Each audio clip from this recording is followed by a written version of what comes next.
తలలు వంచి ప్రార్థనలోకి పరలోకమందున్న మా తండ్రి, మీరు అనుగ్రహించిన ఈ చక్కని సమయం కొరకు వందనములు చెల్లిస్తున్నాం. మీరు అనుగ్రహించిన తండ్రి ఒక మంచి గర్భఫలం నేడు పరిపక్వతలోనికి వచ్చి ఈ వాక్యమును నెరవేర్చే ఒక పరిపూర్ణురాలైన స్త్రీగా మలచబడుటకు మీ వలన బలం పొందినటువంటి కుమార్తె శ్రవంతిని మీరు జ్ఞాపకం చేసుకోండి. ఈ సందర్భంగా మీరు చెప్పనైనటువంటి సంగతులను మా అందరికీ బోధపరచమని వేడుకుంటూ యేసుక్రీస్తు వారి ద్వారా ఈ ప్రార్థనకు సమర్పిస్తున్నాం తండ్రి. ఆమేన్. ఈరోజు మనం ఇక్కడ కూడుకున్నటువంటి ఈ మంచి సందర్భానికి ఒక ప్రత్యేకమైన కారణం ఉంది, మీ అందరికీ అది తెలుసు. కుమార్తె శ్రవంతి మన భాషలో పుష్పోది అయినటువంటి సందర్భంలో తల్లిదండ్రులు ఆనందంతో మీరేమి చేస్తున్నను ప్రతి కార్యమును క్రీస్తు పేరిట చేయాలనేటువంటి దేవుని ఆజ్ఞను బట్టి లోకంలో సంతోషించకుండా ప్రభువునందు ఆనందించడానికి, వాక్యమును నెరవేర్చడానికి ఈ కార్యక్రమాన్ని ఏర్పాటు చేశారు. కనుక ఈ విషయంలో దేవుడు తన గ్రంథంలో వ్రాయించినటువంటి కొన్ని మాటలు మీకు పరిచయం చేస్తాను. కనుక జాగ్రత్తగా వాటిని ఆలోచిస్తూ మన ఎడల దేవునికి ఉన్నటువంటి సంకల్పాన్ని మరొకసారి మీరు జ్ఞాపకం చేసుకుంటారని కోరుకుంటున్నాను. భూమి మీద దేవుడు మొట్టమొదటి మనిషి అయినటువంటి ఆదామును మట్టితో నిర్మించాడు. ఆ తర్వాత అతనికి సాటి అయిన సహాయాన్ని అతని ప్రక్కటెముక నుండి తీసి స్త్రీగా నిర్మించి అనుగ్రహించాడు. వారిద్దరి ద్వారా మరలా భూమి మీదకు అనేక మంది కుమారులు కుమార్తెలు రావాలని దేవుడు కోరుకున్నాడు. దానిని బట్టి వారిద్దరిని ఆశీర్వదించి వారి ద్వారా భూమి మీదకి అనేక మంది పిల్లలను గర్భఫలాలుగా అనుగ్రహిస్తున్నాడు. ఇదంతా దేవుడు మొదటి కాలంలో జరిగించినటువంటి సంగతి, ఇప్పటికీ జరుగుతున్నటువంటి సంగతి. దానిని మనం ఒక మాటలో చూస్తే ఆదికాండం 1వ అధ్యాయము 28వ వచనంలో మనకు కనిపిస్తుంది. ఆదికాండము 1వ అధ్యాయము 28వ వచనం మీరు చూస్తే దేవుడు వారిని ఆశీర్వదించను.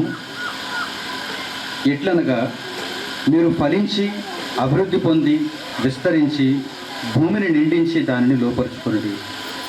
సముద్రపు చేపలు, ఆకాశ పక్షులు, భూమి మీద ప్రాకు ప్రతి జీవిని ఏలుడని దేవుడు వారితో చెప్పాను అని ఇక్కడ వ్రాయబడింది.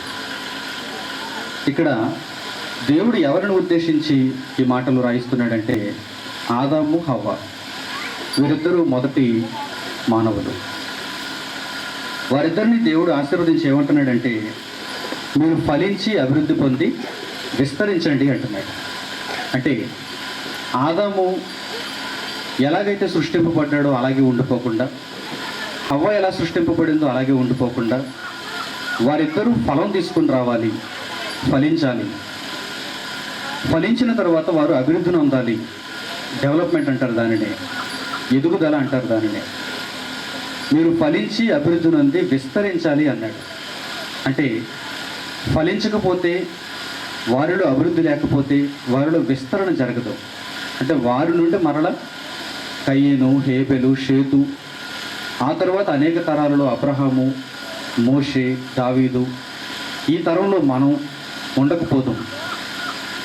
మనమందరం ఉన్నాము అంటే కారణం దాని వెనక ఉన్నటువంటి మాటలో దేవుడు ఆ రహస్యాన్ని దాచించాడు. నేను బ్రతికి ఉన్నా, మీరందరూ బ్రతికి ఉన్నా, దానికి కారణం ఏంటంటే ఆది తల్లిదండ్రులను దేవుడు ఆశీర్వదించాడు. ఎలా ఆశీర్వదించాడంటే ఈ భూమి అంతా మీది మాత్రమే కాదు, మీ తరువాత మీ గర్భాన వచ్చేటువంటి మీ పిల్లలు కూడా. అందువలన మీరు ఏం చేయాలంటే ఫలించాలి, అభివృద్ధి నొందాలి, విస్తరించాలి అన్నాడు. ఈ 3 మాటలు మీరు మీ మనసులో జ్ఞాపకం ఉంచుకోండి. పాఠాన్ని మనం ముందుకు తీసుకుని వెళ్దాం. దేవుడు ఈ విషయంలో ఏం చెప్పాలనుకున్నాడో మనం గ్రహించడానికి ప్రయత్నం చేద్దాం. ఆదాము అవ్వాలని దేవుడు ఆశీర్వదించి సంపదను వారికి అనుగ్రహించలేదు. భూమి మీద ఎన్నో సుఖాలను దేవుడు వారికి దయచేయలేదు. దేవుడు వారిని ఆశీర్వదించను అన్న తర్వాత ఏమని రాయబడిందంటే, వారు ఫలించి అభివృద్ధి నొంది విస్తరించినట్టుగా రాయబడింది. అంటే దేవుడు ఒక మనిషిని ఆశీర్వదించాడు అంటే అర్థం ఏంటంటే, అతడు ఫలించాలి, అతడు అభివృద్ధి నొందాలి, అతడు విస్తరించాలి. దీనిని మనం జాగ్రత్తగా ఈరోజు ఆలోచిద్దాం. ఈ విధంగా దేవుడు ఆదాము హవ్వలను ఆశీర్వదించిన తర్వాత వారిద్దరూ దేవుని సంకల్పాన్ని బట్టి, దేవుని యొక్క అనుగ్రహాన్ని బట్టి పిల్లలను కన్నారు. భూమి ఎలాగో వారి మధ్యనే ఉంది, ప్రకృతిలో ఉన్న పదార్థాలన్నీ వారి మధ్యలోనే ఉన్నాయి. వాటిని కొరకు వారిద్దరూ ఎక్కువగా ఆలోచించవలసినటువంటి అవసరం లేదు. కానీ అప్పటి వరకు ప్రకృతిలో లేని దానిని వారు తీసుకుని రావాలి. అప్పటి వరకు వారి మధ్య లేని దానిని, ఎవరు ఇవ్వలేని దానిని వారు లోకంలోకి తీసుకుని రావాలి. అదే గర్భఫలం. బంగారం అనుకోండి, మన మధ్యనే ఉంది, షాపులో ఉంది, వెళ్ళి కొనుక్కుంటే వచ్చేస్తుంది. రంగు కాగితాలు అనుకోండి, మనం కష్టపడితే పని చేస్తే వచ్చేస్తాయి. ప్రకృతిలో ఏదైనా మీరు ఆలోచించండి, మన మధ్యనే ఉంది, వేరే వాళ్ళ చేతుల్లో ఉంది. అది మనం తీసుకోవటానికి కొంచెం కష్టపడితే సరిపోతుంది.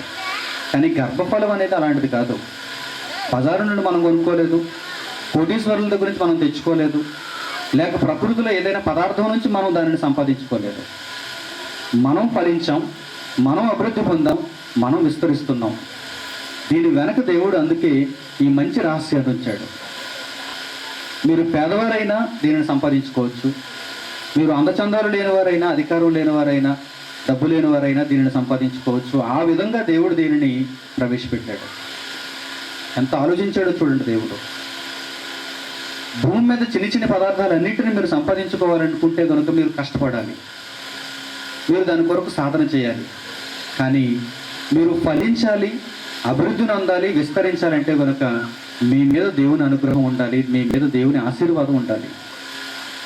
ప్రపంచంలో చాలామంది దీనిని అర్థం చేసుకోలేకపోయారు. అందుకే పిల్లలు పుట్టగానే, వారు విస్తరించగానే, వారి యొక్క సంతానం అభివృద్ధిని అందగానే, వారి వంశవృక్షం పెరగగానే వారు ఏమనుకుంటారంటే, ఇది నా ఫలమే అనుకుంటారు, ఇది నా స్వశక్తి అనుకుంటారు తప్ప దేవుని కొరకు ఎవరు ఆలోచన చేయరు.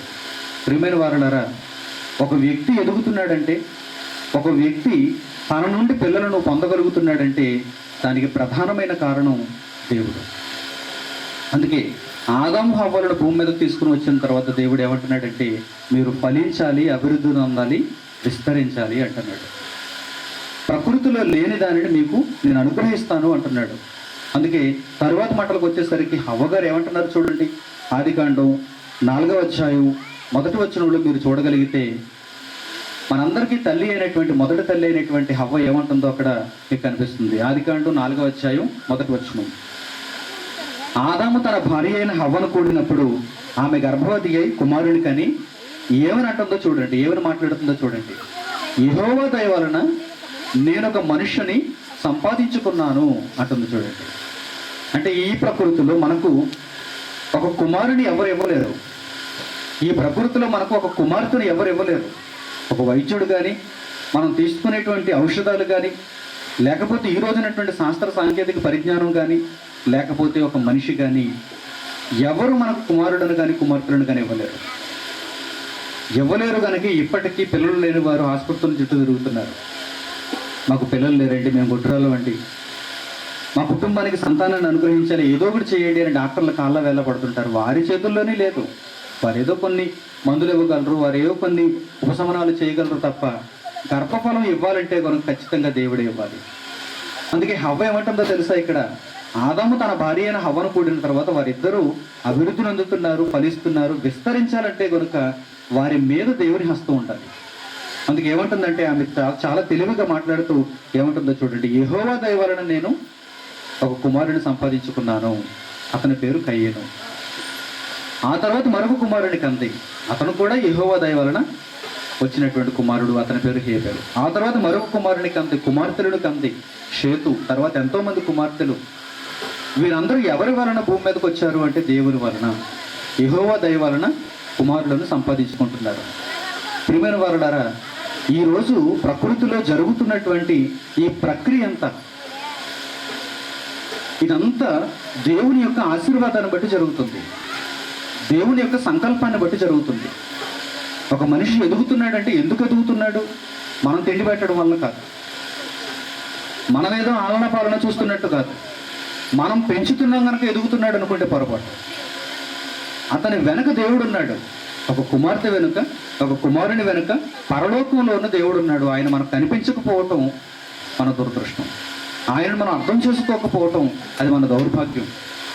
ప్రియులారా, అందుకే దేవుని వాక్యాన్ని బట్టి మనం ఆయనను చూడాలి. దేవుని వాక్యంలో ఆయనను మనం అర్థం చేసుకోవాలి. ఒక కుమార్తె, ఒక కుమారుడు భూమి మీదకు వచ్చిన తర్వాత వారు పరిపక్వ దశలోనికి, వారు పెద్దవారు అవుతున్నారు అంటే దానికి కారణం ఏంటంటే పరలోకమందున్న దేవుడు. దేవుని దయ వలన మాత్రమే వారు భూమి మీద అభివృద్ధిని పొందగలుగుతున్నారు. అందుకే మొదటి మాటల్లోనే ఆయన ఏమన్నాడంటే, నేను మిమ్మల్ని ఆశీర్వదిస్తాను.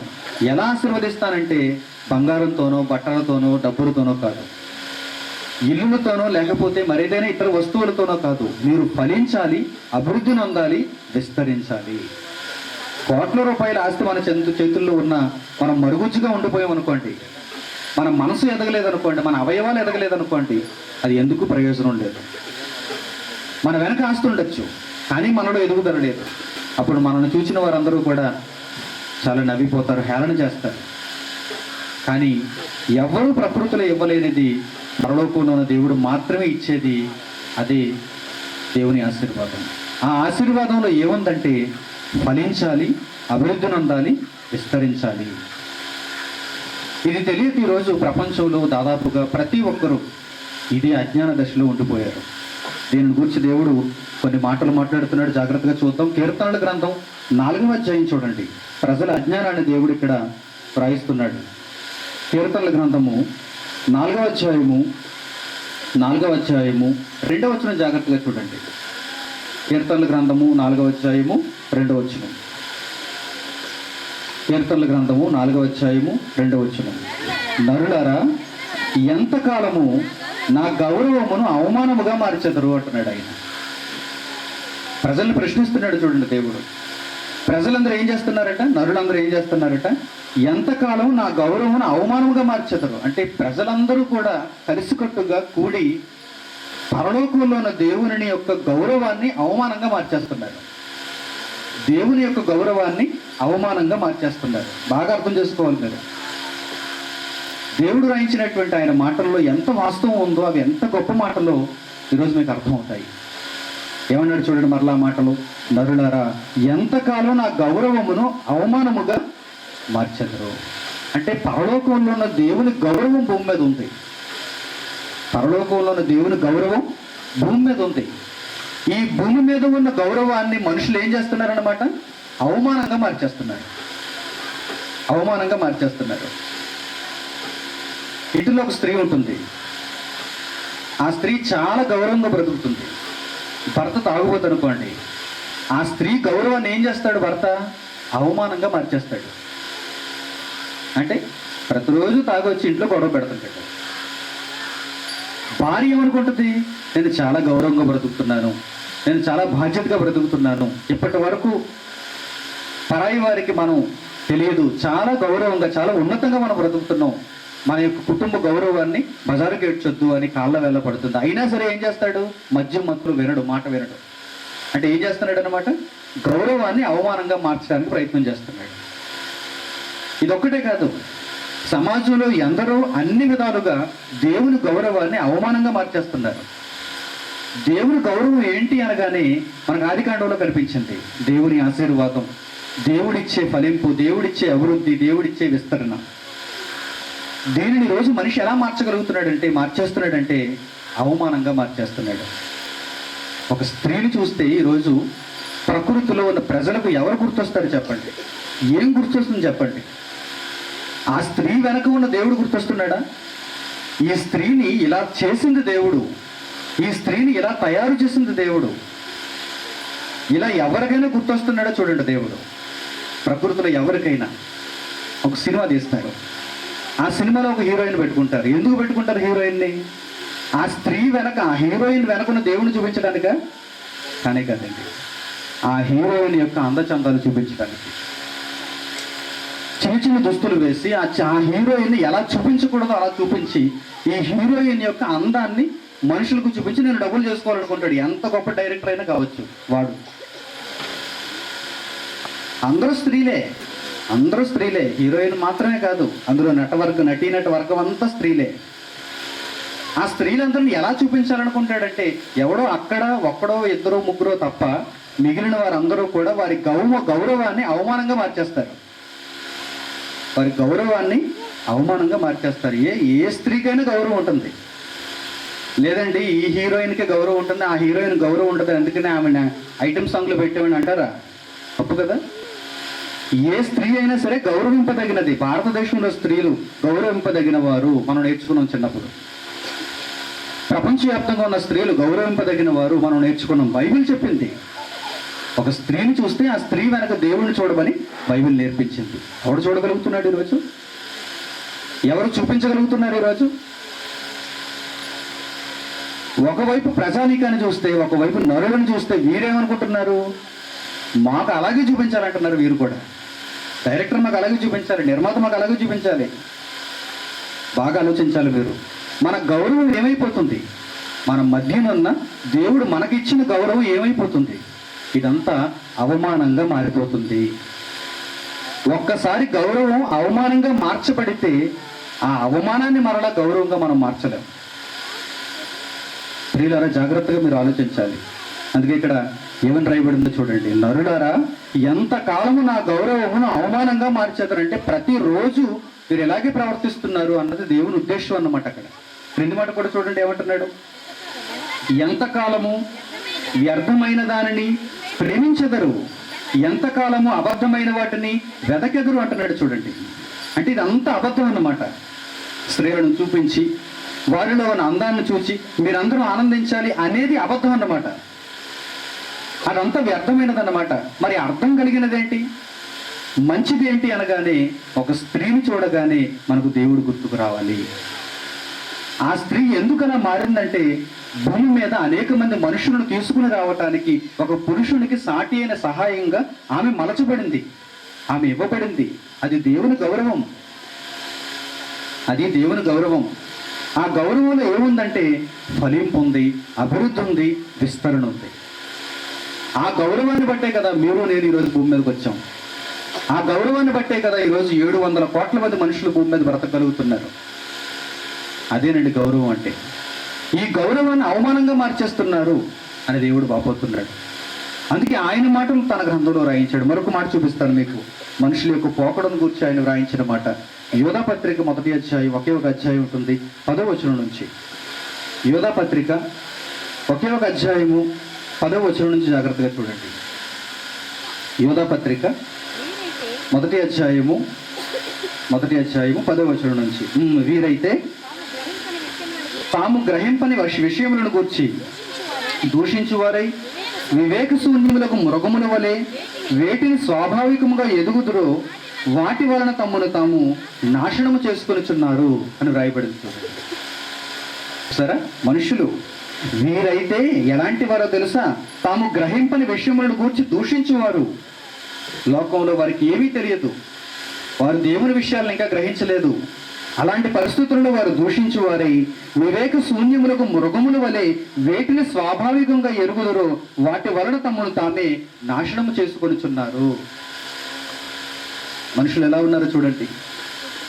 మనం వార్తాపత్రికలు చూడకుండానే దేవుడు మనుషుల యొక్క పోకడు ఇక్కడ చెప్పేస్తున్నాడు. చూడండి, మనుషులు ఎలా ఉంటారో దేవుడు ఇక్కడ రాయిస్తున్నాడు. చూడండి, వారు ఎలా ఉంటారో తెలుసా?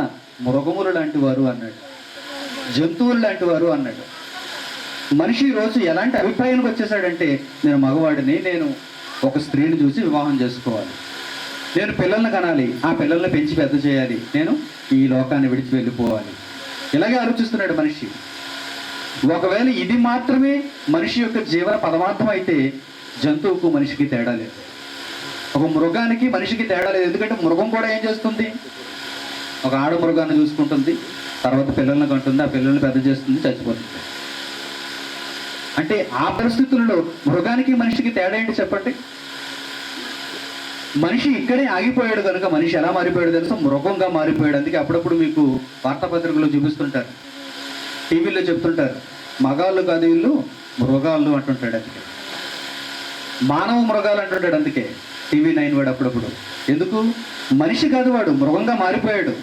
వాడు మృగంగా మారిపోయాడు, చెప్పేవాడు లేక, దేవుని జ్ఞానం వాడికి అర్థం కాక. ఎప్పుడు రాయించాడో చూడండి దేవుడు దీనిని యోధా పత్రికలో. వేల సంవత్సరాల క్రితం రాయబడిన మాట ఏమంటున్నాడో తెలుసా? ఆయన వీరైతే తాము గ్రహింపని విషయములను కూర్చి దూషించు వారై వివేక శూన్యములకు మృగముల వలె వేటిని స్వాభావికంగా ఎరుగుతురో వాటి వలన తమను తామే నాశనం చేసుకొనిచున్నారు. అయ్యో వారికి శ్రమ, వారికి శ్రమ.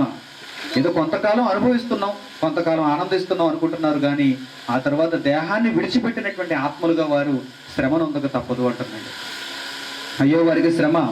వారు కయ్యను నడిచిన మార్గమును నడిచిరి, బహుమానం పొందవలనని బిలాము నడిచిన తప్పు త్రోవలో ఆతురంగా పరిగెత్తరి, కోరవ చేసినట్టుగా తిరస్కారం చేసి నశించరి. వీరు నిర్భయముగా మీతో సుభోజనము చేయించు, తమను తాము నిర్భయముగా పోషించుకొనుచు మీ ప్రేమ బిందువులలో దొంగమెట్టలుగా ఉన్నారు. వీరు గాలి చేత ఇటు అటు కొట్టుకుని పోవు నిర్జల మేఘములుగాను, కాయలు రాని ఫలము లేక 2 మార్లు చచ్చి వేలతో పెళ్లగింపబడిన చెట్లుగాను, తమ అవమానమును నురగ వెరలకకు వారై సముద్రం యొక్క ప్రచండమైన అలలుగాను, మార్గము తప్పి తిరుగు చుక్కులుగాను ఉన్నారు. వారి కొరకు గాఢాంధకారం నిరంతరం భద్రం చేయబడి ఉన్నది అంట నడుస్తున్నాడు. ఈ మాటలన్నీ మనం చదువుతున్నప్పుడు ప్రపంచంలో ఉన్నటువంటి ప్రతి మనిషి ఈ మాటలకు ఏమాత్రం తీసిపోడు అన్నట్టుగా మనకు అర్థమవుతుంది. ఇదే పరిస్థితుల్లో మనుషులు ఉన్నారు అని మనం అర్థం చేసుకోక తప్పదు. ప్రియులారా, ఒక పురుషుని ఒక స్త్రీని దేవుడు సృష్టించి వారి ద్వారా అనేక మంది పిల్లలను భూమి మీదకి రప్పించి వారిలో ఫలాన్ని, వారిలో ఎదుగుదలను, వారిలో విస్తరణను దేవుడు ఎందుకు చూస్తున్నాడంటే వారి ద్వారా దేవుని సంకల్పం నెరవేరటానికి. వారందరూ అభివృద్ధి నందిన వారై పరలోకానికి రావాలనే దేవుని కోరిక నెరవేరటానికి మాత్రమే భూమి మీద మనుష్యులను దేవుడు పుట్టిస్తున్నాడు, వారిని పెంచుతున్నాడు, వారిని అభివృద్ధి చేస్తున్నాడు. ఇది గ్రహించలేని మనిషి ఇదిగో ఇప్పుడు చెప్పబడినటువంటి మాటలలో ఏదో ఒక కోవకు చెందిన వాడై గాఢాంధకారం కోసం సిద్ధపడిపోతున్నాడు, గాఢాంధకారానికి వెళ్ళిపోతున్నాడు. ప్రియులారా, జాగ్రత్త. మనం అటువంటి పరిస్థితుల్లోనికి వెళ్ళకూడదు. మన బ్రతుకు ఎందుకో మనకు పరిపూర్ణంగా అర్థం కావాలి. స్త్రీలైతే మీరు ఎందుకు పుట్టారో మీకు తెలియాలి. అవమానాన్ని సంపాదించుకోవడానికి కాదు, గౌరవాన్ని నిలబెట్టుకోవడానికి మీరు పుట్టారు. దేవుడిచ్చేటువంటి ఆశీర్వాదాన్ని నిలబెట్టుకోవడానికి మీరు పుట్టారు. పురుషులైతే ఆ గౌరవాన్ని కాపాడటానికి పుట్టారు. కనుక జాగ్రత్తగా మీరు ఆలోచిస్తూ దేవుని వాక్యాన్ని అర్థం చేసుకోవడానికి మీరు ప్రయత్నం చేయండి. ఎందుకంటే ఈ మాటలు సమాజంలో అన్ని చోట్ల చెప్పేవి కావు. విద్యాలయాలలో కానీ, లేకపోతే మార్కెట్లో కానీ, మనం వెళ్ళినటువంటి బంధువర్గాలలో కానీ ఇలాంటి మాటలు మీకు ఎవరో చెప్పరు. ఏవో కన్నమ్మ కథలు చెప్తారు, ఏవో లోకంలో ఉన్నటువంటి చిన్న చిన్న పిట్ట కథలు చెబుతారు. వాటి వలన మీకు ఉపయోగం లేదు, ఎప్పుడూ పాడుపడిపోయిన బ్రతికే. కానీ ఒక్కసారి ఇలాంటి మాటలు వినటం వలన మీ జీవితంలో మార్పు వచ్చే అవకాశం ఉంది. అందుకే వారేదో సంతోషించకుండా దేవుని వాక్యాన్ని బట్టి సంతోషించాలనే ఆలోచనతో ఈ కార్యక్రమాన్ని వారు నిర్వహించిన దాన్ని బట్టి నేను ఎంతో సంతోషిస్తున్నాను. వాక్యంలో మనం ముందుకు వెళదాం. దేవుడు రాయించినటువంటి మరొక మంచి మాటను మీకు చూపిస్తాను. రోమీయులకు రాసిన పత్రిక 1వ అధ్యాయం చూడండి. అపొస్తలుడైన పౌలు రోమీయులకు రాసిన పత్రిక 1వ అధ్యాయం, రోమీయులకు రాసిన పత్రిక 1వ అధ్యాయం 23వ వచనం నుంచి.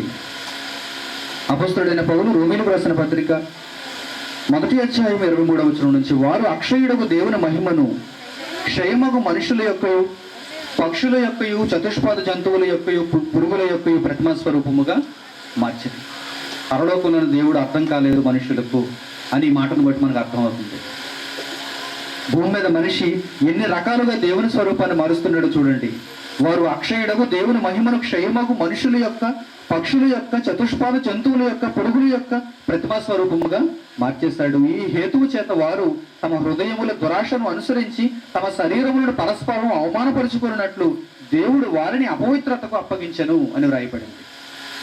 ఈ హేతువు చేత, దేవుని వారు తెలుసుకోకపోవటం చేత, దేవుడు ఆత్మన సంగతి వారికి అర్థం కాకపోవటం చేత, దేవుడు రాయించినటువంటి పరిశుద్ధమైనటువంటి మాటల చెంతకు వారు రాకపోవటం చేత దేవుడు వారిని అపవిత్రతకు విడిచిపెట్టేశాడు.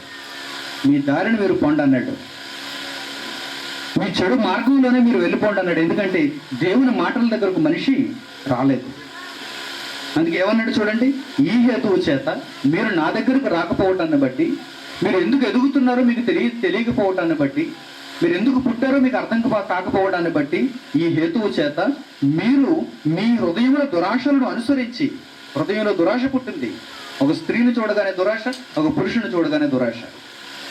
అది దేవుని తరపున ఆశ కాదు, దేవుని ప్రణాళికను నెరవేర్చాలని ఆశ కాదు. ఇది దురాశ, శరీర కోరిక నెరవేర్చుకోవడానికి పుట్టే దురాశ. ఇది ప్రపంచంలో టోటల్గా 100% మంది మనుషులలో ఉంది. అందుకే ఏమన్నాడు చూడండి, ఈ హేతువు చేత మీరు మీ హృదయంలో దురాశలను అనుసరించి మీ శరీరములను పరస్పరం అవమానపరుచుకున్నట్లు. ఒక పురుషుడు స్త్రీని చూచి తన శరీరాన్ని అవమానపరుచుకుంటున్నాడు, ఒక స్త్రీ పురుషుని చూచి తన శరీరాన్ని అవమానపరుచుకుంటుంది. అవమానపరుచుకోవటానిక దేవుడు మనకి దేహాన్ని ఇచ్చింది? అవమానపరుచుకోవటానిక దేవుడు అంగాంగాలను ఇచ్చింది, అందం ఇచ్చింది? కాదండి. ఇది తెలియక తెర ముందుకు వస్తున్నారు, అవమానపరుచుకుంటున్నారు. వారికి అర్థం కావటం లేదు. ఇది డబ్బులు ఇస్తే అవమానపరుచుకుంటారా? రంగునోట్లు ఇస్తే అవమానపరుచుకుంటారా? ఏదో కొన్ని ఆశలు చూపిస్తే అవమానపరుచుకుంటారా? అందుకే దేవుడు ఏమంటున్నాడు తెలుసా? ఇది అపవిత్రత. గాఢాంధకారానికి సిద్ధపరచబడినటువంటి పరిస్థితుల్లో ఉన్నాడు మనిషి.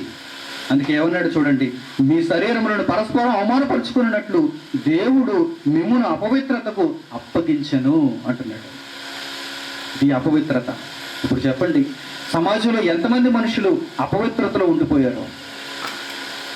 స్త్రీ ఎందుకు ఎదుగుతుందో తెలియనటువంటి మనిషి, పురుషుడు ఎందుకు ఎదుగుతున్నాడో తెలియనటువంటి మనిషి, తమ చుట్టూ ఉన్న ప్రకృతిలో మనుషులు ఎందుకు ఎదుగుదలను కలిగి ఉన్నారో, పరిపక్వతలోనికి వస్తున్నారో, ఫలాన్ని కలిగి ఉంటున్నారు, వారి ద్వారా పిల్లలు ఎందుకు వస్తున్నారు, ఇదంతా అర్థం కాని మనిషి ఎలా మారిపోతున్నాడో తెలుసా? పరస్పరం తమ్మును తామే అవమానపరుచుకునే స్థితికి వచ్చేసారు. వాడిని వాడే అవమానపరుచుకుంటున్నాడు. తీరా ఆ అవమానాన్ని చూసుకుని ఏమనుకుంటున్నాడు? పొంగిపోతున్నాడు. ఇదే గొప్ప అనుకుంటున్నాడు. కాదు కాదు. ప్రపంచంలో దేవుని వాక్యాన్ని బట్టి గొప్పదైనది ఏది అంటే మీరు దేవుని కొరకు బ్రతకటం, మీ ఎదుగుదల దేవుని కొరకు ఉపయోగపడటం, మీ శరీరాలను బట్టి దేవుని కార్యక్రమములు మీరు నెరవేర్చటం. అందుకే అదే రోమపత్రిక 6వ అధ్యాయానికి వచ్చేసరికి ఏమంటున్నాడు చూడండి, శరీర అవయవాల యొక్క అవసరతను అక్కడ చెబుతున్నాడు. రోమపత్రిక 6వ అధ్యాయము 12వ వచనం నుంచి. అదే రోమపత్రిక 6వ అధ్యాయము 12వ వచనం నుంచి. కాబట్టి శరీర దురాశలకు లోబడినట్లుగా చావునకు లోనైన నీ శరీరమందు పాపమును ఏలనీయకుడి అన్నాడు చూడండి. శరీర దురాశలకు లోబడినట్లుగా చావుకు లోనైన మీ శరీరమునందు, మీ అవయవమునందు పాపమును ఏలనీయకుడి. మీ శరీరంలో పాపం ఉండకూడదు. పాపం నిమిత్తం సృష్టింపబడిన అవయవాలు కావివి. పాపం నిమిత్తం మీకు ఇవ్వబడినటువంటి దేహం కాదు ఇది. మరి ఎందుకొరకు ఇవ్వబడింది? దేవుని గౌరవాన్ని కాపాడడానికి ఇవ్వబడిన దేహం ఇది. దేవుని యొక్క పవిత్రతను కాపాడటానికి ఇవ్వబడినటువంటి శరీరం ఇది. అందుకొరకు ఇవ్వబడ్డాయి. చాలా చిన్న జీవితకాలం. ఈ చిన్న జీవితకాలంలో పొరపాటు చేయకండి. చాలా కొద్ది కాలం. ఈ కొద్ది కాలంలో నమ్మకంగా ఉండండి. ఒక పరీక్షకు సిద్ధపడుతున్నటువంటి విద్యార్థి తనకి ఇవ్వబడిన కొద్ది కాలంలో నమ్మకంగా ఉంటేనే మంచి ఫలితాన్ని పొందుతాడు. లేదు ఆ కొద్ది కాలంలో తప్పటడుగు వేస్తే ఫలితాన్ని చూడలేడు, ఉత్తీర్ణత పొందలేడు, మరో తరగతికి వెళ్ళలేడు. నిబద్ధత కలిగి ఉండాలి, ప్రణాళిక వేసుకోవాలి, తన చుట్టూ ఉన్నటువంటి కోరికలన్నింటినీ అదుపు చేసుకోవాలి, తన ఏకాగ్రతను తన విద్య మీద ఉంచాలి. అప్పుడు మాత్రమే తాను ఫలితాన్ని పొందగలుగుతాడు. భూమి మీద దేవుడిచ్చినటువంటి ఈ చిన్ని జీవితంలో మనం కూడా ఏకాగ్రతను కలిగి ఉంటే కనుక దేవుని గౌరవాన్ని కాపాడిన వారం అవుతాం. అందుకే దేవుడు ఏమంటున్నాడు తెలుసా? కాబట్టి శరీర దురాశలకు లోబడినట్లుగా చావునకు లోనైన మీ శరీరమునందు పాపాన్ని ఏలనివ్వకండి. క్రింది మాటలు చెబుతున్నాడు చూడండి, మరియు మీ అవయవములను దుర్నీతి సాధనములుగా పాపమునకు అప్పగించకండి. లోకంలో ఎందరో మనుషులు, వారందరినీ నేను చూస్తున్నప్పుడు దేవుని వాక్యం వీరి కొరకే వ్రాయబడిందన్నమాట. మీ అవయవములను దుర్నీతికి సాధనాలుగా వాడకండి. ఎందుకంటే వాటిని చూసి మరొకరు పాడైపోతున్నారు. నేను కూడా వారికిలాగే ఉండాలని, నేను కూడా వీడిని పోలి నడుచుకోవాలని, నేను కూడా వీరిలాగే గెంతులు వేయాలని, నేను కూడా వీరిలాగే దుస్తులు వేసుకోవాలని, నేను కూడా వీరిలాగే మాట్లాడాలని తర్ఫీదు పొందుతున్నారు. వారికి రానిపోతులు, వారికి అలవాటు లేనటువంటి మాటలు ఎందుకు వస్తున్నాయి అంటే ఈ మీడియాను చూసి, తమ చుట్టూ ఉన్న ప్రజలను చూసి వారు కూడా నేర్చుకుంటున్నారు. అందుకే ఏమంటున్నాడు తెలుసా అండి ఇక్కడ, మరియు మీ అవయవములను దుర్నీతి సాధనములుగా వినియోగించకండి. ఈ శరీరంలో ఉన్న అవయవాలను రెండింటి సాధనాలుగా మనం వాడచ్చు. ఒకటి నీతి సాధనం, మరొకటి దుర్నీతి సాధనం. ఇదే చేత్తో పట్టెడు అన్నం పెట్టచ్చు, ఒక కడుపుకి ఆకలి తీర్చచ్చు. ఇదే చేత్తో పేక నులిపి చంపేయచ్చు. దేనికి వాడాలి ఈ చేయిని? చంపటానిక? ఈ చేతిని దేనికి వాడాలో చెప్పండి. అవసరమైతే చెయ్యి తెగ్గొట్టైనా మరొక వ్యక్తిని బ్రతికించడానికి ఈ చెయ్యిని వాడాలి. అవసరమైతే ఈ చెయ్యిని నశింపజేసుకునైనా మరొక వ్యక్తికి ప్రాణం పోయటానికి ఈ చెయ్యిని వాడాలి తప్ప పేక నులపటానికి కాదండి. తుపాకీ చేతపట్టి మరొకరిని కాల్చడానికి కాదండి. ఏం సాధిస్తాడు చెప్పండి? మరొకరిని చంపిన మనిషి వీడు 200 ఏళ్ళు బ్రతకగలడా? ఒక 100 ఏళ్ళు బ్రతకగలిగిన మనిషిని చంపితే 200 ఏళ్ళు బ్రతకగలవా? ఒక 70 ఏళ్ళు బ్రతకగలిగినటువంటి మనిషిని చంపితే 140 ఏళ్ళు బ్రతకగలవా? వాడి ఆయుష్ కూడా తీసుకుని బ్రతకలేవు. నీకు దేవుడు ఎంత ఆయుష్ని ఇచ్చాడో అంతవరకే బ్రతకగలవు నువ్వు. నీకు 70 ఇస్తే 70, నీకు 60 ఇస్తే 60. ఎందుకు మరొక వ్యక్తిని చంపుతున్నావు? ఎందుకు మరో వ్యక్తిని పాడు చేస్తున్నావు? నీ దేహాన్ని చూపించి ఎందరో లక్షల కోట్ల మంది మనుషులను పాడు చేస్తున్నావు నువ్వు తెర మీదకి వచ్చి. ఈరోజు హీరోలు, ఈరోజు హీరోయిన్లు, ఈరోజు బూతు మాటలు మాట్లాడేవారు. ప్రియులారా, జాగ్రత్త పడండి. ప్రపంచం అంతా మన మాట వినకపోవచ్చు, ప్రపంచం అంతా దేవుని మాటల చేత మార్పు నందకపోవచ్చు, కానీ మనమైనా మారాలి కదండి. మనకు దేవుడి అవకాశం ఇచ్చినందుకు మనమైనా మార్పును చూపించాలి కదండి. అందుకే ఈ మధ్యాహ్న వేళ ఈ మాటలు వింటున్నటువంటి మీరైనా మంచి మార్పును కలిగి ఉండండి. మార్పుకు అందరూ ఆహ్వానమే. ఇందులో అతీతులు ఎవరూ లేరు. కులాన్ని బట్టో, వర్గాన్ని బట్టో, లింగ భేదాన్ని బట్టో, వయోభేదాన్ని బట్టో వీరు మార్పులకు అర్హులు, వీరు మార్పుకు అనర్హులు అని చెప్పడానికి వీలు లేదు. ప్రతి ఒక్కరూ దేవుని దగ్గరికి రావడానికి దేవుడు ఎప్పుడూ ఆహ్వానం పలుకుతాడు. అందుకే ఆ మాటలు మీ చెవినేస్తున్నాడు దేవుడు. ఏమంటున్నాడు చూడండి, మీ అవయవములను, మీ శరీరంలో ఉన్న అవయవములను ఎలా వినియోగించాలో చెబుతున్నాడు చూడండి ఇక్కడ. మరియు మీ అవయవములను దుర్నీతి సాధనములుగా పాపమునకు అప్పగింపకుడి. చాలా బాధపడతారు. తర్వాత గాఢాంధకారంలోనికి వెళ్ళిపోయిన తర్వాత, ఆత్మ నిత్యనాశంలో వెళ్ళిన తర్వాత చాలా బాధపడుతుంది. అందుకే ముందుగా మంచి నిర్ణయంలో మనం ఉండాలి. దుర్నీతి సాధనములుగా అప్పగింపకండి, పాపానికి అప్పగింపకండి. అయితే మృతులలో నుండి సజీవులు అనుకుని మిమ్మల్ని మీరే దేవునికి అప్పగించుకొనిడి. మీ అవయవములను నీతి సాధనములుగా దేవునికి అప్పగించండి. ఈ చేత్తో అవసరమైతే అన్నం పెట్టండి. మీ దేహాన్ని గౌరవానికి ఒక సూచనగా ఉంచండి. ఈ దేహాన్ని గౌరవప్రదంగా మీరు చూసుకోండి. మీరు ఎందుకు పరిపక్వత కలిగి ఉన్నారంటే, ఈ చిన్నారి ఎందుకు పరిపక్వతలోనికి వస్తుందంటే గౌరవాన్ని నిలబెట్టడానికి, తన కుటుంబ గౌరవం, తన గౌరవం, దేవుని గౌరవం, ఈ సమాజ గౌరవం, వీటన్నిటిని నిలబెట్టడానికి తాను పరిపక్వతలోనికి వచ్చింది. అంతేగాని రోడ్డు మీద వెళుతున్న ప్రతి ఒక్కరిని పాడు చేయడానికి మాత్రం కాదు. తన ద్వారా లోకమందున మనుషులను తప్పుదారిని పట్టించడానికి కాదు. ఈరోజు ప్రపంచంలో ఎంతో మంది అలా ఉండటాన్ని బట్టి ఈ విషయాన్ని మీకు ఇక్కడ నేను ప్రస్తావిస్తున్నాను. దేవుడు తన గ్రంథంలో కూడా దానిని గురించి వ్రాయిస్తున్నాడు. మగవారు, ఆడవారు దేవుని గౌరవాన్ని మంటగలుపుతున్నారు అని దేవుడు తన గ్రంథంలోనే చెబుతున్నాడు. కనుక మనం అలాంటి వారం కాకుండా చేతనైతే దేవుని మాటలు అనేక మందికి చెప్పి వారిని బ్రతికించేటట్లుగా మనం మారిపోవాలి. మన అవయవాలను నీతి సాధనాలుగా మనం వాడాలి. ఇదే నోరు నేను సమాజంలో చెడు మాటలు చెప్పడానికి వినియోగించవచ్చు. మరి దేవుని మాటలు చెప్పడానికి నా కంఠాన్ని ఎందుకు వినియోగించగలుగుతున్నానంటే, దీనికి నేను కళ్ళెం వేశాను. ఈ కంఠానికి, ఈ గొంతుకు నేను కళ్ళెం వేశాను. నేను చెప్పినట్టే ఈ గొంతు వినాలి. నేనేం చెబుతున్నానంటే, మాట్లాడితే దేవుని మాటలు మాట్లాడు, లేకపోతే సైలెంట్గా ఉంటూ, లేకపోతే నిశ్శబ్దంగా ఉంటూ, చేస్తే దేవుని పని చేయి, లేకపోతే చేతులు కట్టుకొని కూర్చో, నడిస్తే దేవుని కొరకు నడువు, లేకపోతే ఒకటి చోట కూర్చో. అంతేగాని పాపానికి మాత్రం నీవు అడుగులు వేయకు, దుర్నీతిని చేయటానికి మాత్రం నీ చేతులు చాపుకో, నాశనంలోనికి వెళ్ళటానికి మాత్రం నీ గొంతులు వాడకు. ఇలా శరీరంలో ఉన్న ప్రతి అవయవాన్ని మనం మన అధీనంలోకి తెచ్చుకున్నప్పుడు, దేవుడు వాక్య ప్రకారం వాటిని నీతి సాధనాలుగా వినియోగించినప్పుడు తప్పకుండా దేవుడు మనలను తన ఆశీర్వాద పాత్రులుగా చేస్తాడు, ఫలింపజేస్తాడు, అభివృద్ధిని అందిస్తాడు, ఆ తర్వాత విస్తరింపజేస్తాడు. పరలోకం అనే మహారాజ్యానికి మనల్ని తీసుకుని వెళ్తాడు. ఫలించాలి, అభివృద్ధిని అందాలి, విస్తరించాలంటే ఆయన మాటల్లో చాలా పరమార్థం ఉంది. విస్తరించాలి అనగానే పరలోకానికి మీ విస్తరణ జరగాలి. భూమి మీద కాదు. భూమి మీద అందరూ పిల్లలను కంటున్నారు. భూమి మీద కాదు ఫలం, భూమి మీద కాదు అభివృద్ధి, భూమి మీద కాదు విస్తరణ. అంటే పరలోకానికి మనం వెళ్ళిపోవాలి. మనమే కాదు, మన కడుపున పుట్టిన పిల్లలు వెళ్ళిపోవాలి. మనం వివాహం చేసుకున్న భార్య, మనం వివాహం చేసుకున్న భర్త, వీరు కూడా పరలోకానికి వచ్చేయాలి. కుటుంబాలుగా పరలోకంలో నిత్యత్వాన్ని సంపాదించుకోవాలంటే కనుక వారికి అర్థమవుతుందండి అసలైనటువంటి ఫలం అంటే ఏంటో, అసలైనటువంటి అభివృద్ధి అంటే ఏంటో, అసలైన విస్తరణ అంటే ఏంటో. చిన్నగా ఆలోచించిన వారు ఎక్కడి వరకు ఆగిపోతారంటే భూమి మీదే ఆగిపోతారు. నేను ఫలించాలి, అభివృద్ధి పొందాలి, విస్తరించాలి అంటే భూమి మీద వివాహం చేసుకుని పిల్లలు కనాలని అనుకుంటాడు అంతే. ఇది నువ్వే కాదు, దేవుని నమ్మని వాడు కూడా చేస్తున్నాడు. 10 మంది పిల్లల్ని కంటున్నాడు ప్రపంచంలో. ఇది పెద్ద గొప్ప విషయం కాదు. కానీ నీ కుటుంబం అంతా పరలోకానికి వెళుతుందా? నీ ద్వారా వచ్చినటువంటి వారందరూ పరలోకానికి నడిపింపబడుతున్నారా? అలాంటి పక్షంలో నీవు ఫలించినట్టు, అభివృద్ధి నందినట్టు, విస్తరించినట్టు. అబ్రహాం మీ అందరికీ తెలుసు చరిత్రలో. అబ్రహాము తన కొడుకుని ఎలా పెంచాడో తెలుసా? పరలోకానికి వచ్చేవాడుగా పెంచాడు. ఇస్సాకు తన కొడుకుని ఎలా పెంచాడో తెలుసా? పరలోకానికి వచ్చేవాడుగా పెంచాడు యాకోబు. 3 తరాలుగా పిల్లలు, తల్లిదండ్రులు, వారికి పుట్టినటువంటి కుమారులందరూ కూడా, కుమార్తెలందరూ కూడా పరలోకానికి వచ్చేలా వీరు ఆలోచించగలిగారంటే వారు ఎంత చక్కగా దేవుని జ్ఞానాన్ని నేర్చుకున్నారో మీరు చూడండి. ఈ రోజుల్లో తండ్రి దేవుని జ్ఞానంలో ఉంటే కొడుకు ఉండటం లేదు, కొడుకు దేవుని జ్ఞానంలో ఉంటే తండ్రి ఉండటం లేదు, భర్త దేవుని జ్ఞానంలో ఉంటే భార్య ఉండటం లేదు, భార్య దేవుని జ్ఞానంలో ఉంటే భర్త ఉండటం లేదు. కానీ దేవుడు ఎలా కోరుకున్నాడో తెలుసా? మీరు కుటుంబాలుగా దేవుని యొక్క రాజ్యాన్ని చేరుకోవాలి, స్వతంత్రించుకోవాలి.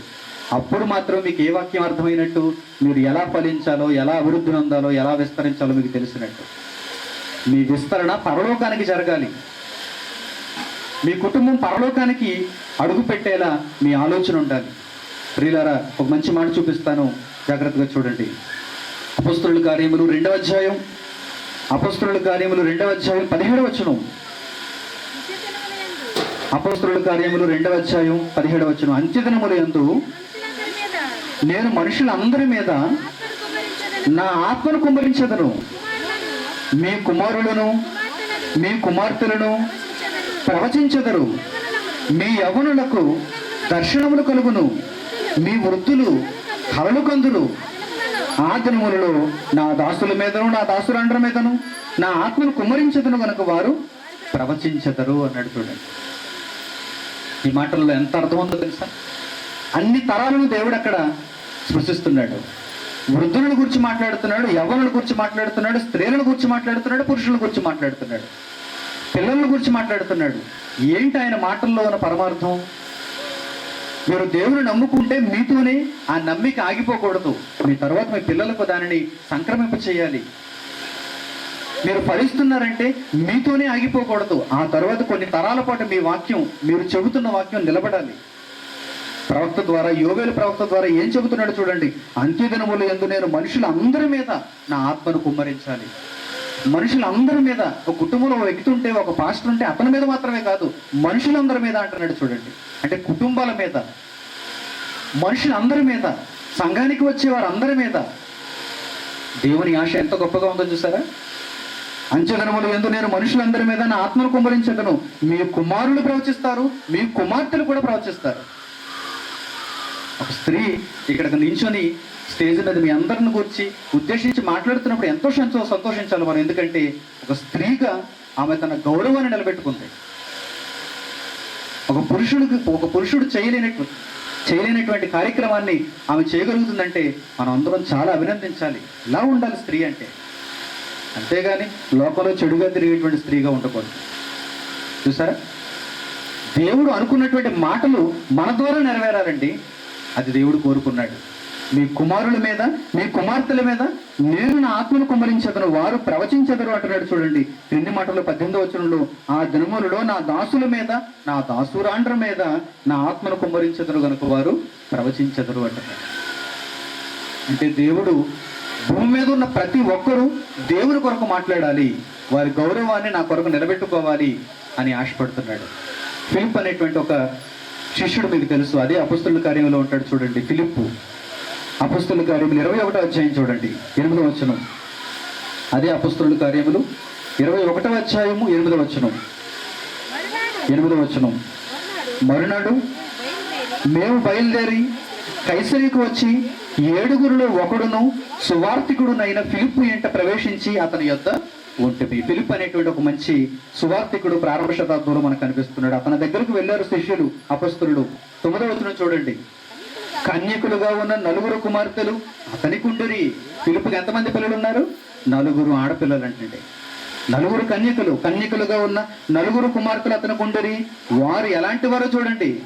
వారు ప్రవచించువారు. 4 కుమార్తెలు ఉంటే 4 కుమార్తెలను ప్రవచించేవారుగా మార్చేశాడు ఫిలిప్పు.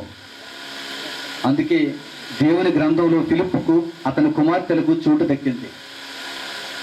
ఈ రోజు కూడా మనం ఫిలిప్పుని గురించి మాట్లాడుకుంటున్నాం. ఫిలిప్పు యొక్క 4 కుమార్తెలను గురించి మాట్లాడుకుంటున్నాం. అంటే ఎంత గొప్పవాడు చూడండి వారు. 2000 సంవత్సరాల క్రితం జరిగింది ఈ సంఘటన. దేవుడు వారిని మర్చిపోలేదు, గ్రంథంలో రాయించేమన్నాడు. గ్రంథంలో వీరిని గురించి రాయించు. ఎంతో మంది స్త్రీలు ఉండొచ్చు, ఎంతో మంది అందగత్తెలు ఉండొచ్చు, ఎంతో మంది సమాజంలో అందరినీ పాడు చేసేవారు ఉండొచ్చు, తమ అవయవాలను చూపించి పాడు చేసేవారు ఉండొచ్చు. కానీ ఈ కన్యకలు ఎలాంటి వారో తెలుసా? గొప్పవారు. ఈ కన్యకల పేర్లు జీవగ్రంథంలో రాయబడాలి. ఈ కన్యకలు పరలోకానికి వచ్చేవారు. వారు నా గౌరవాన్ని కాపాడుతున్నారు.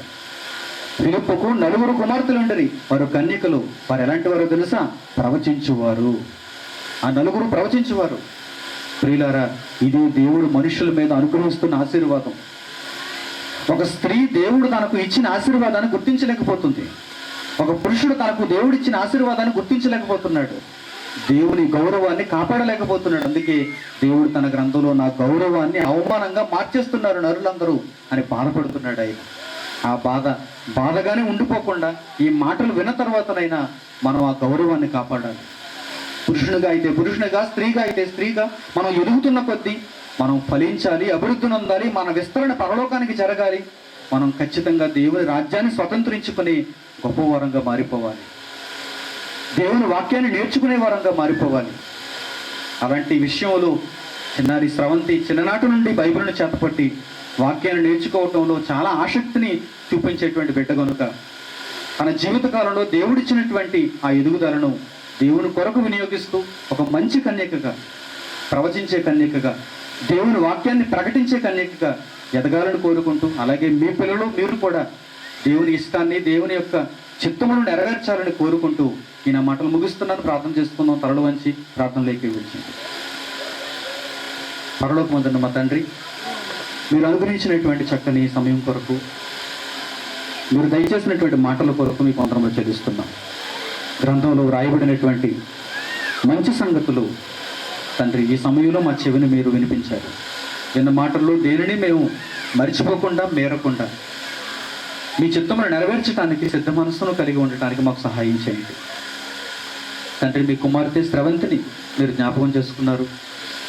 తండ్రి, తాను ఎందుకు ఫలిస్తుందో, తాను ఎందుకు అభివృద్ధి చెందుతుందో, తాను ఎందుకు విస్తరించాలో తెలుసుకున్నదై తండ్రి, పరలోకానికి తన విస్తరణ జరగాలని ఆలోచించినదై తన బ్రతుకు కాలం అంతా మీ వాక్యమునకు లోబడి జీవించే భాగ్యం ఆ కుమార్తెకు మీరు అనుగ్రహించండి.